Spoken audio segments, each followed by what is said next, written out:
खुदावंद यीशु मसीह जो कि हमें वो रास्तबाजी अता करते हैं जिसके सबब से हम खुदा ताला की पाक हजूरी में आ सकते हैं, उसी के नाम में आपकी सलामती हो। आज हम जिस सवाल पर गौर करने जा रहे हैं, ये दरअसल चंद माह पहले किसी ने पूछा था, लेकिन मैं इसका जवाब नहीं दे पाया क्योंकि उसके बाद क्रिसमस सीज़न जो है वो शुरू हो गया और उसी पर सरमन्स शुरू हो गए। लेकिन कल सुबह मैंने CNN पे एक न्यूज़ सुनी, यानी कि जो अमेरिका के 39वें सदर थे, 39th president of USA Jimmy Carter, उनकी जो नमाज जनाजा थी, उनकी जो आखिरी रसूमात वो एक चर्च में जिसका नाम मारानाथा बैप्टिस्ट चर्च है वहाँ पर अदा की गई, जिसके सबब से कई महीने पहले पूछा गया ये सवाल मेरे जहन में आ गया और मैंने मुनासिब जाना कि मैं ज़रूर इस पर बात करूं। लेकिन पहले हम आइए एक आयत पढ़ लेते हैं, चूँकि ये वाला जो सवाल है ये इसी पर बेस्ड है। तो हम गिनती की किताब उसका 19वां बाब और उसकी 11 और 12 आयत पढ़ेंगे, जिसमें कुछ यूँ लिखा है, जो कोई आदमी की लाश को छुए वो 7 दिन तक नापाक रहेगा। ऐसा आदमी तीसरे दिन उस राख से अपने को साफ करे तो वो 7वें दिन पाक ठहरेगा, पर अगर वो तीसरे दिन अपने को साफ ना करे तो वो 7वें दिन पाक नहीं ठहरेगा। तो अब सवाल ये पूछा गया है कि इन आयात के मुताबिक अगर कोई शख्स लाश को छू ही लेता तो वो 7 दिन तक नापाक रहता। तो आज हम देखते हैं कि बहुत सारे चर्चेस में जो डेड बॉडीज़ हैं वो लाई जाती हैं, वहीं पर उनकी जो नमाज जनाजा है वो पढ़ाई जाती है। तो क्या ये बात मुनासिब है कि वो चीज़ जिसको छूने से कोई 7 दिन तक नापाक रहता है उसे गिरजाघर के अंदर लाया जाए? तो आइए हम पहले सवाल पर गौर कर लेते हैं कि अहद अतीक में जब कोई शख्स रस्मी तौर पर नापाक हो जाता, जैसे कि लाश को छूकर, तो इससे मुराद क्या होती थी, इसका नतीजा क्या होता था? तो उस ज़माने में इसका मतलब ये बनता था कि अगर कोई शख्स रस्मी तौर पर नापाक हो गया है तो अब वो मुक़द्दस मजमे का हिस्सा नहीं बन सकता है। जैसे कि उस वक्त अगर सब्बत का दिन है और वहाँ पर हैकल के सामने वो इकट्ठे हुए हैं, उसके सहन में इकट्ठे हुए हैं, तो या फिर खैमा इज्तिमा के बाहर लोग जो हैं इकट्ठे हुए हैं, चाहे वो ईद की जमात हो या किसी भी अहम मौके पर, तो इसका मतलब है कि फिर वो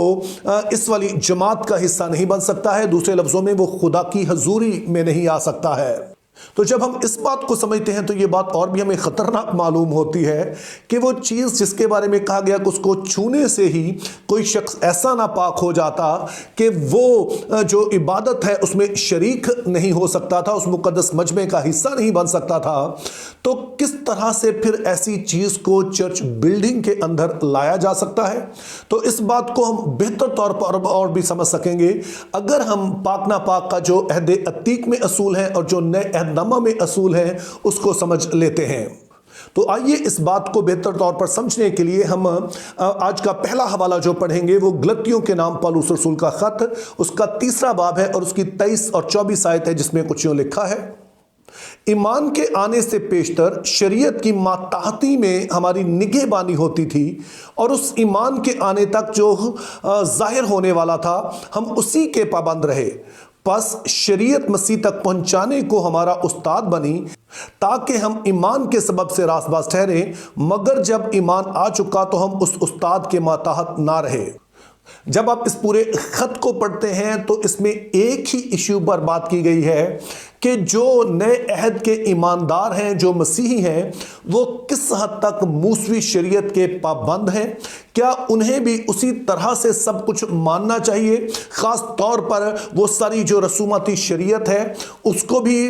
मसीहों को वैसा ही मानने चाहिए जैसे कि बनी इसराइल जो मानते थे? तो उसका जवाब मुक़द्दस पौलुस खुद दे रहा है, जिसके बारे में आप जानते हैं कि वो खुद एक इसराइली है और ना सिर्फ इसराइली बल्कि वो फरीसी फ़िरके से ताल्लुक़ रखता है जो कि शरीयत के बारे में बड़े ही कट्टर थे।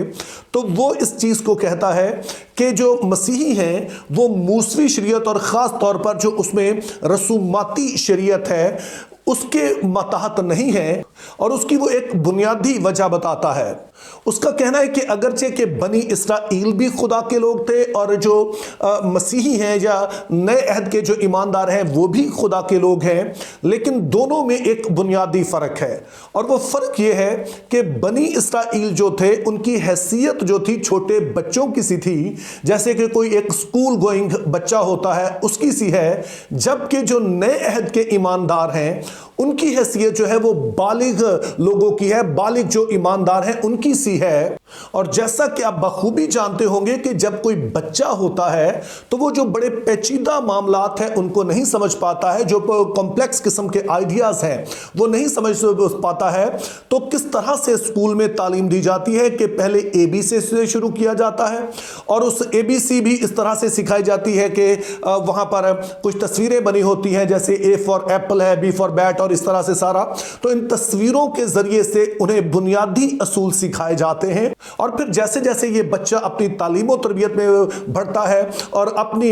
जो तालीम के आखिरी मराहिल में होता है, जैसे कि हम देखते हैं कि कोई मास्टर्स कर रहा है, फिर उसे A फॉर एप्पल नहीं पढ़ाया जाता है, फिर तस्वीरों के जरिए से नहीं, बल्कि फिर कॉम्प्लेक्स आइडियाज को वो डील कर सकता है चूंकि अब वो बालिग हो गया है। और पौलुस का कहना है कि यही हाल बनी इसराइल और कलीसिया का है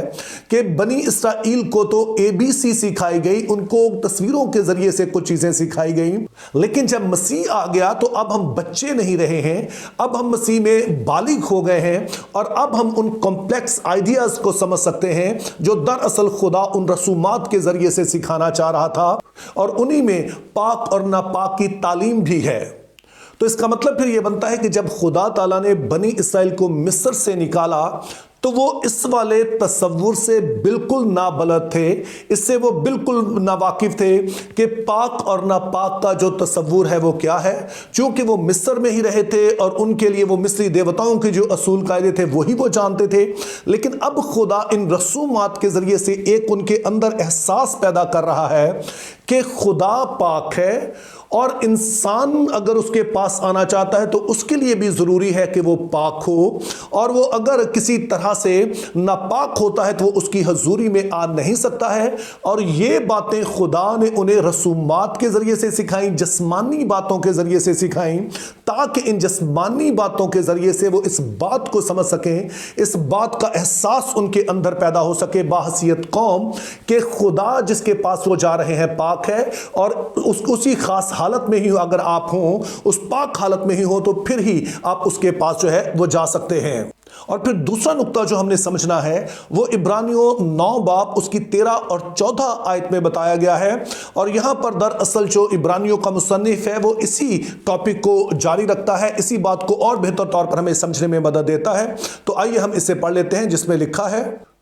क्योंकि जब बकरों और बैलों के खून और गाय की राख नापाकों पर छिड़के जाने से ज़ाहरी पाकीज़गी हासिल होती है, तो मसीह का खून जिसने अपने आप को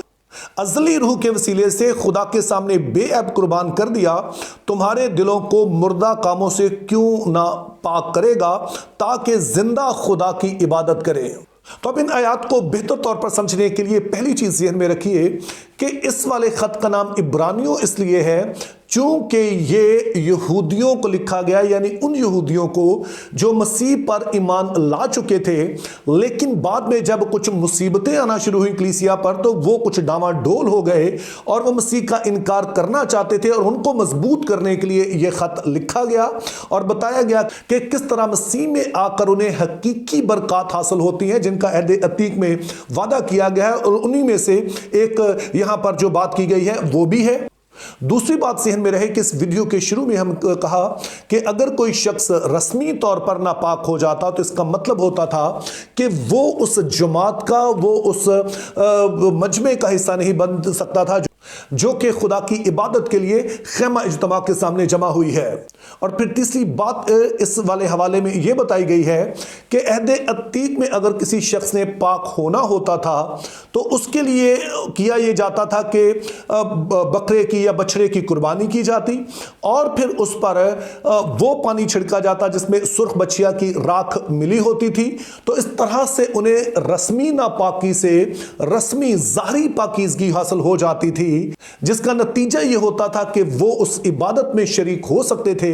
लेकिन अब क्या कुछ और भी बड़ा हुआ है, और वो ये है कि यीशु मसीह के खून के बहाने से वो जो उसने अपने अज़ली रूह के वसीला से अपने आप को कुर्बान कर दिया, जिसका मतलब है कि माजी, हाल और मुस्तकबिल के गुनाहों को जो माफ कर सकता है। और फिर तीसरी बात जो इन आयात में बताई गई है, जिस पर जोर दिया गया है, वो ये है कि जिस तरह से अहदे अतीक में ये होता था कि अगर कोई शख्स रस्मी तौर पर नापाक हो जाता तो फिर उस शख्स की पाकीज़गी इस तरह से मुमकिन होती थी कि बैल या बछड़े की कुर्बानी की जाती और फिर उस पर वो पानी छिड़का जाता जिसमें सुर्ख बछिया की राख जो थी वो शामिल होती थी। तो इस ज़ाहरी अमल के जरिए से उन्हें ज़ाहरी पाकीज़गी मिलती और फिर वो ज़ाहरी उस मजमे में शामिल हो जाते, उस जमात का हिस्सा बन सकते, खुदा की इबादत कर सकते थे।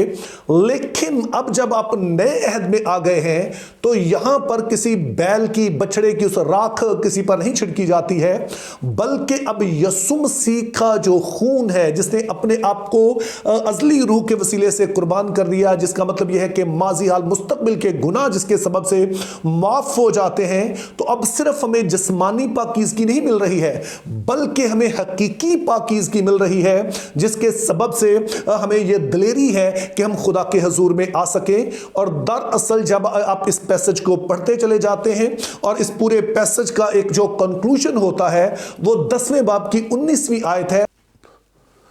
बस ऐ भाइयों, चूंकि हमें यीशु के खून के सबब से उस नई और जिंदा राह से पाक मकान में दाखिल होने की दलेरी है जो उसने पर्दे यानी अपने जिस्म में से होकर हमारे वास्ते मखसूस की है। तो जैसे मैंने कहा, ये आयात जो है ये दरअसल इस पूरे पैसेज का कंक्लूजन है, और वो ये है कि जैसे अहदे अतीक में अगर किसी शख्स ने खुदा की इबादत में शरीक होना होता तो उसके लिए लाजम था कि वो ज़ाहरी पाकीज़गी हासिल करे, ज़ाहरी तौर पर पाक हो। लेकिन चूंकि खुदा खुद रूह है और दरअसल ये हमारी रूह है जिसका पाक होना जरूरी है, जो जिसके सबब से हम खुदा के हुजूर में जा सकते हैं, और जो उस तरह की पाकीज़गी हमें जो है वो यीशु मसीह के खून के वसीले से हासिल होती है। तो यही सबब है कि उसके खून के सबब से, उसके खून से धुलने के सबब से हम खुदा की पाक हुजूरी में आ सकते हैं और दलेरी से आ सकते हैं और आकर उसकी जो इबादत कर सकते हैं। जिसका मतलब फिर अब यह बनता है कि अहदे अतीक में जिस्मानी बातों के जरिए से सिखाया गया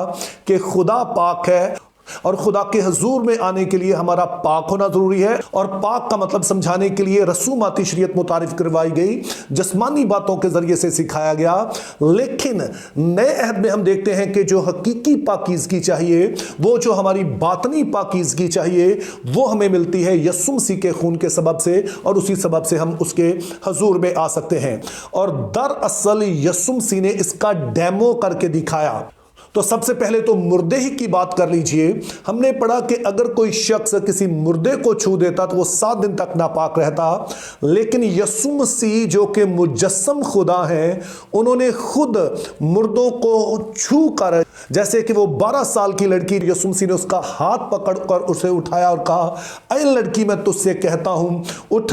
और वो लड़की उठ बैठी, लेकिन यीशु मसीह नापाक नहीं हुए। इसी तरह से हम देखते हैं कि कोढ़ी जो नापाक होते थे, दरअसल वो दूर से ही पुकारते थे नापाक नापाक, लेकिन यीशु मसीह ने एक कोढ़ी को छू कर कहा, मैं चाहता हूं कि तू पाक साफ हो जाए, और उसका कोढ़ जाता रहा, कोढ़ी पाक हो गया, यीशु मसीह नापाक नहीं हुए। इसी तरह से अहदे अतीक में हम देखते हैं कि वो खवातीन जो मखसूस अय्याम से होती, जिनका खून जारी होता, वो नापाक ठहरती थी। लेकिन एक खातून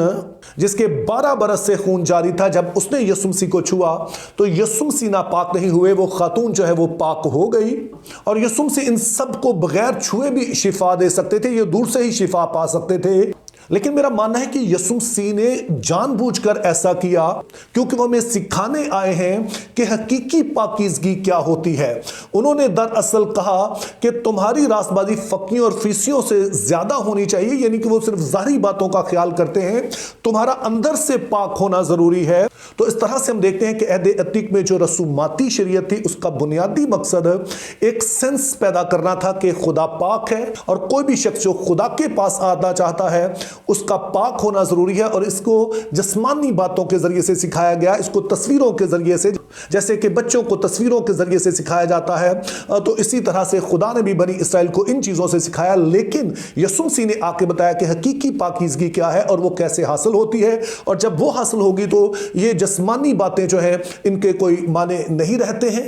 इनके ज़रिए से कोई नापाक नहीं होता है, किसी बीमार को छूने से, किसी मुर्दे को छूने से, या किसी के अगर मखसूस अय्याम में ख़वातीन हैं तो उससे वो नापाक नहीं होते हैं। और फ़र्ज़ कीजिए कि अगर आज भी हम पर अहदे अतीक की वो रसूमाती शरीयत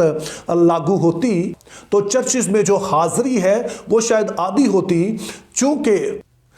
कलीसिया में एक बड़ी तादाद जो होती है वो ख़वातीन की होती है, और जाहिर है कि ख़वातीन बाकायदगी से आती हैं, अपने मखसूस अय्याम में भी वो चर्च में आती हैं, और कभी किसी ने उनसे नहीं पूछा कि आप मखसूस अय्याम से हैं या नहीं हैं, फिर ही आप चर्च आ सकती हैं। चूँकि अब ये वाली जो रसूमाती शरीयत है ये लागू नहीं होती है, और इसीलिए हमारी बहनें, बेटियां, माएँ बड़ी दलेरी से खुदा के हजूर में किसी भी लम्हे आ सकती हैं। तो इसी तरह से जो डेड बॉडी है उसको भी अगर चर्च में ले आते हैं और वहाँ पर उसकी रसूमात अदा होती हैं तो मेरा ख्याल है कि इसमें किसी तरह का कोई हर्ज नहीं है।